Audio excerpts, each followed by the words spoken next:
3일절인 내일 서울 도심에서 역대 최대 규모의 대통령 탄핵 반대 집회가 열립니다.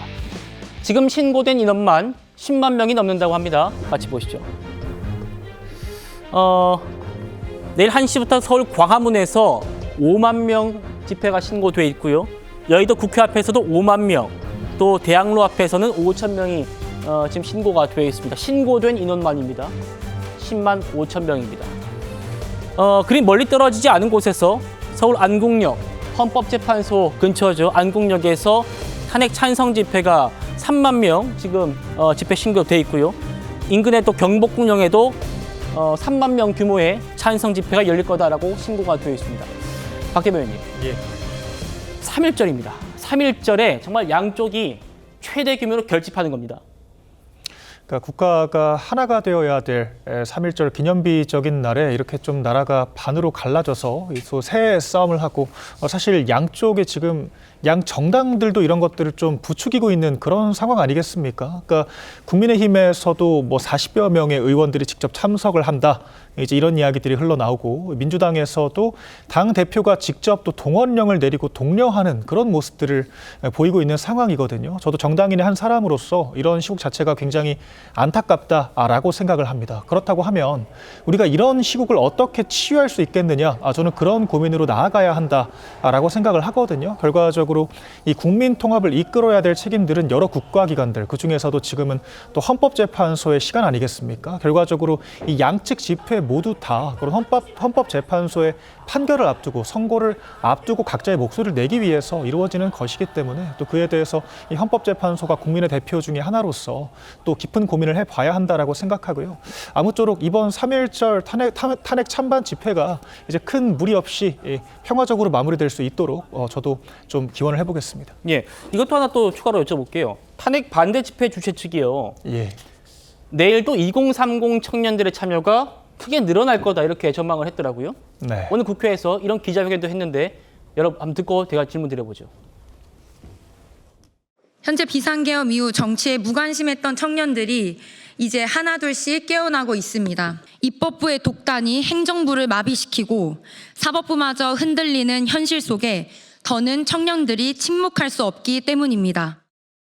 민주당에서 최근에 20대 보수화의 원인이 역사교육 부재라고 말했는데요. 보수의 아버지인 이승만 대통령에 대해서는 편향된 정보를 기록하고 있는 이 우리나라의 현 역사관이 오히려 보수에 대한 어떤 역사를 가르치지 않고 있는 것이고요. 오히려 진보의 역사관을 더 중점적으로 가르치고 있다고 생각합니다. 청년들이 보수로 깨어나고 있는 것은 정말 상식과 공정의 근거에서 깨어난 것이지 교육의 바탕이 잘못되어서 깨어난 것이 아닙니다.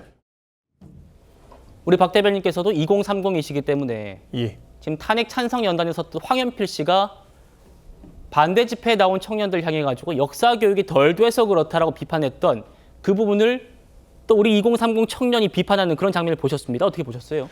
사실 황현필 씨만 저렇게 이야기를 하는 것이 아니라 지난 문재인 정권 당시에도 무수한 민주당 인사들이 비슷한 발언들을 했었습니다. 이 박영선 전 시장 같은 경우에도 이 후보, 서울시장 후보에 나오면서 그런 역사교육의 부재에 대해서 언급을 했었고, 서른 전 의원 같은 경우에도 그런 뭐 민주화 세대의 교육의 부재가 청년들, 특히 2030 세대 젊은 남성층이 보수화된 원인이다. 그런 이야기들을 해서 빈축을 샀었지 않습니까? 그런데 이 황현필 씨의 이야기를 빌리자고 하면 역사학자들의 90%가 소위 진보 성향이다라고 합니다. 그런데 그런 진보 성향 학자들의 교육을 받았음에도 불구하고 젊은 세대가 보수화가 됐다라는 것은 원인을 역사 교육에서 찾을 것이 아니라 오히려 그런 강압적이고 주입식의 어떤 그런 사상 교육으로부터 오히려 반작용이 나타나고 있다라고 생각을 해야 한다라고 저는 보거든요. 그러니까 저는 결과적으로 아까 선관위나 헌법재판소에 관한 이 불공정 문제들도 결과적으로 이 시대 정신이 달라지고 있다라고 생각을 합니다. 그 과거에 이 87 체제에서 만들어진 그 헌법의 정신과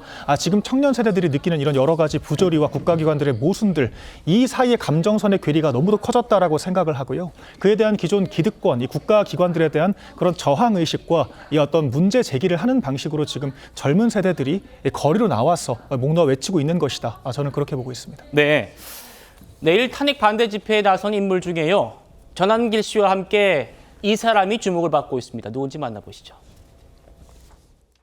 저는 14개월 딸아이를 둔 아기 엄마입니다. 겸 당일 육퇴 후에 소파에 누워있다가 겸 선포를 보고 바로 법조문을 확인하였습니다. 민주당이 다수당인데 금방 해제가 될 텐데 대통령이 검사인데 담화문을 찬찬히 읽어보았습니다. 제가 임신과 출산과 육아를 하느라 몰랐던 민주당이 저지른 폐악을 일당 독재의 파쇼 행위를 확인하고 아이와 함께 하려고 비워둔 시간을 나누어 이 사건에 뛰어들게 되었습니다. 저는 계몽되었습니다. 뭐 어제 김계리 우리 그 대통령 측 그 변호사 표현에 의하면 그 민주노총의 주장들이 상당히 많은 내용이 북한의 지령을 받았다라는 이런 보도가 있었습니다. 그래서 그런 것도 국민들이 알게 되었죠. 전한결 씨도 김계리 변호사를 언급했군요. 윤기찬 의원님. 나는 개몽되었습니다. 이 얘기가 굉장히 화제가 돼가지고 개봉계리, 람보르게리, 퀸계리 이런 또 별명까지 아주 대통령 지지자 사이에서 굉장히 화제가 되었더라고요. 아마 헌재 심판정이었기 때문에 이제 가능한 변론 내용이었는데 다소 이례적이긴 하죠. 원래 변호인들은 당사자와 감정적으로 일치시켜서 변론을 하지는 않습니다. 네. 그러니까 객관적인 양 이렇게 변론을 해가는 것이 통상의 예인데 지금 김계리 변호사 같은 경우에는 아마 헌법 재판관들을 설득하기 위한 변론 내용은 아니었던 것 같아요.